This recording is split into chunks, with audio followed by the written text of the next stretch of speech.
Hello, everyone. My name is Craig Phillips, and my PowerPoint presentation is going to be on women living with HIV and AIDS.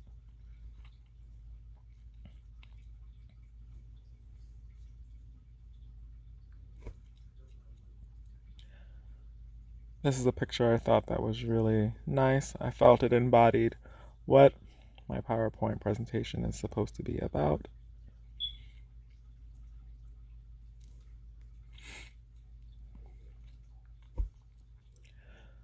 What is HIV and AIDS? HIV stands for Human Immune Deficiency Virus.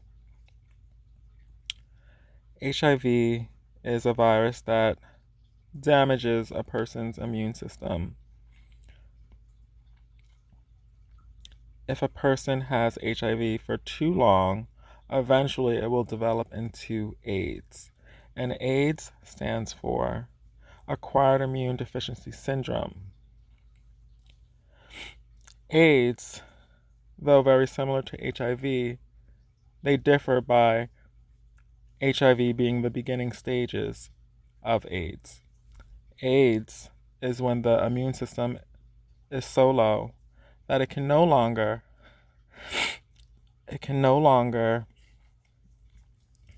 fight off simple basic infections, let alone more serious ones. So if a person gets a common cold, to a person that has AIDS, this is something that is very serious and ultimately can cause death because they have no immune system to fight off the simple infections.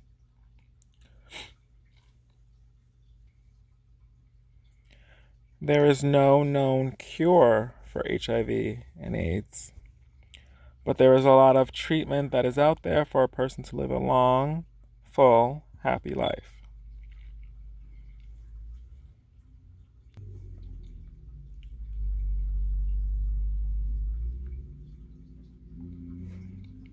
This is another picture I thought that was really symbolic.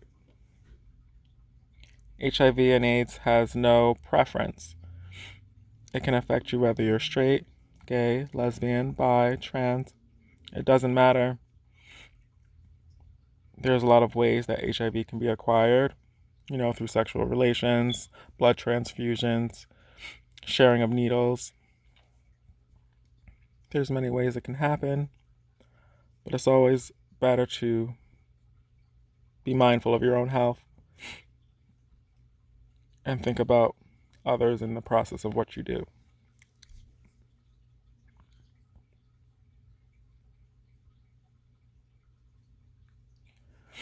The effects of HIV and AIDS.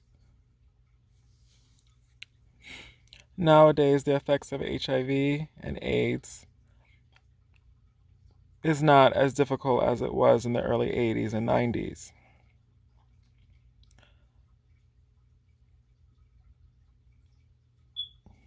Like I said before, anyone is able to contract the illness regardless of age, sex, race, ethnicity, or sexual preference. But one of the harder things I think people deal with is the social stigmas, how people look at them, and how they feel about themselves once they've contracted the illness. Someone's personal mental stability, physical state, emotional state, spiritually, psychologically, it takes a toll on these people. And it's unfortunate because it's something that's so treatable and preventable. But those people a lot of the time feel otherwise.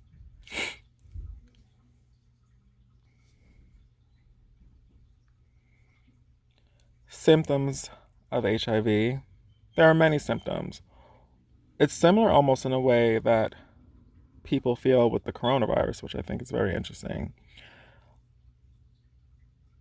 Once one gets infected, a lot of the time they may have sore throat, swollen glands around the neck or under the arms, muscle aches, skin rashes, a lot of nausea, vomiting, diarrhea, and night sweats. very reminiscent of the coronavirus in some ways. Um, the flu, a lot of the time, people may misdiagnose themselves and think that they have the flu because it may go away, but they will eventually still gradually get sicker and sicker. Um, but fortunately, there is medication for these type of things.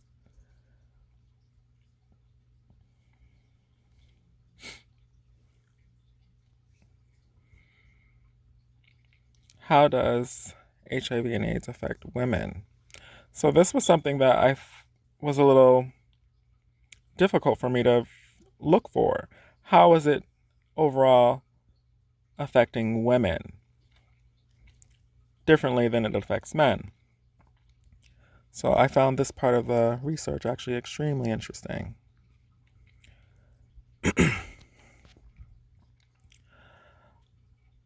With women, there's an increase of cervical cancer, heart disease, medication side effects, drug interactions, aging related issues, which I thought was awkward, menopause, pregnancy, and birth control. These are all issues that women would have to look into a little bit more, assumingly more than the way men would have to.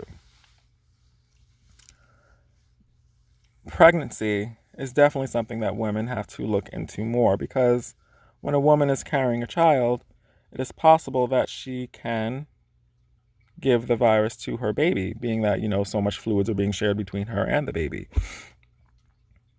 Even after the baby is born, let's say the baby comes out as a negative individual, you know, breast milk, I didn't even know this, breast milk can carry, the virus, and you can actually give the baby the virus through breast milk. That was something that was mind blowing to me. I was really shocked by that.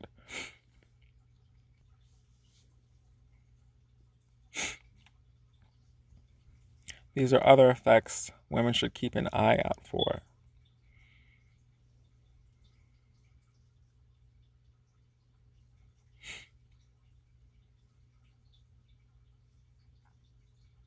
Another interesting fact that I was looking into was the menstrual disorders. And I wondered why, the virus affected a woman's menstrual cycle. And it turns out because the immune system is so, gradually getting low, that the body's natural processes of releasing, the blood sometimes can be affected because all of your the natural bacteria that are there sometimes are not being produced. And I guess, how do I say this? And a buildup may start to happen. Oh my gosh, I'm so tired. So that's other symptoms that or effects women need to be aware of or look into to prevent.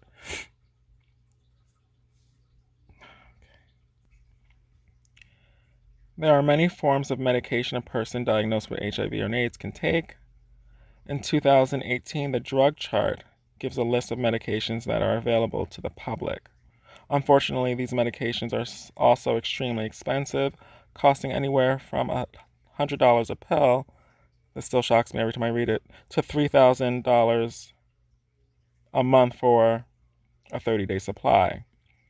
When you come from a place where you're economically disadvantaged, a lot of women that are in these poverty, under the poverty line, don't have the means to pay $100 a pill, let alone $3,000 a month for a bottle of medication. This is why people, and women specifically, who are under the poverty line are more at risk when their sexual health is not being, taken into consideration.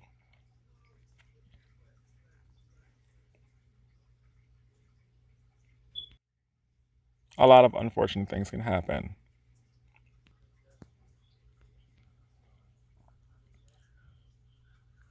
This is an example of the medicine chart. Let me zoom in a little bit so you guys can see some of the medications.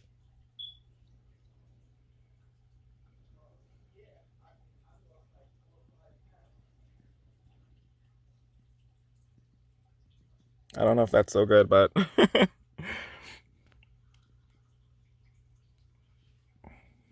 I guess you guys will be able to see it when I post this. So this is an example of some of the medications. Let me read one. One is called Atripla. Another one is called Stribild. So those are a few, well, most of the ones that are on the market today. So with all of this, how can social workers help?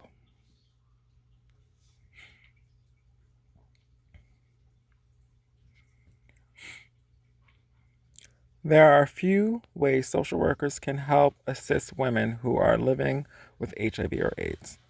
Personally, I feel that because of the magnitude of the situation, social workers should specialize in certain categories of help so they are really good at providing these services, especially when we first start our new jobs as social workers. Let another social worker specialize in other categories so they can be really good at the work that they specialize and give to others as well. Over time, I think we as social workers will be able to do it all, but greatness takes time. There's way too much to recommend. Remember, when helping these people literally with so many aspects of their lives. But all social workers should understand the importance of sexual health, the importance of taking medication, and mental stability. Oops, that wasn't centered.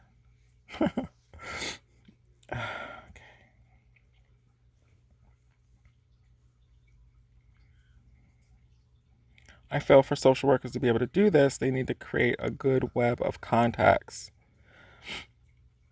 And this takes time. You need to be social. You need to want to build this web of contacts where you'll be able to help your clients to the best of your ability. So let's say you're a person that's really good at dealing with housing, or you're a person that's really good at, finding doctors and you know a lot about medication. Make that your specialty and look for someone else that's really good at, finding, food pantries, or, someone that's good at, you know, group therapy. You know, don't try to take on too much and be good at nothing. Take on the things that you know you're good at, and look for other qualities in someone else that can help you with the people you're working with. Because you don't want to be that person that tries to take on everything and then you're just failing the client because you're giving them really nothing. You want to put your best foot forward, and you always want to make it seem like you're making an effort, because a lot of the time these people don't have anything. They're at the worst times of their life. They feel miserable. Sometimes they can feel suicidal. You don't want to contribute to those feelings. You want to be someone that you know is looking out for them. So build that list of contacts and be someone that they can rely on.